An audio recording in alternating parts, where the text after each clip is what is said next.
Baryang 1 centimo.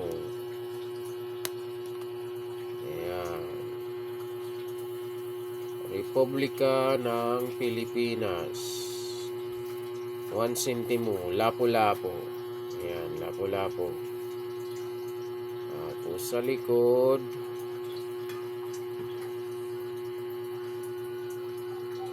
ang bagong lipunan. Ayan. Tapos dito sa gitna niya, yan, Bangko Sentral ng Pilipinas. Year 1978. Yan, 1978 yung year na to. Tapos ang shape nito is square. Square ang shape niyan. Square shape siya.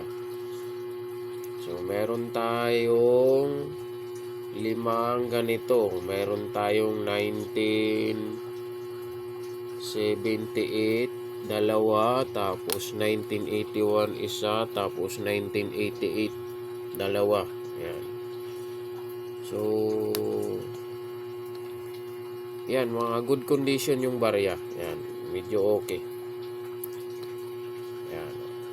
Yan. Barya na yan. Oh.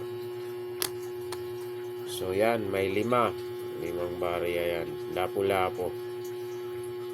Okay, salamat. Thank you for watching. Salamat po.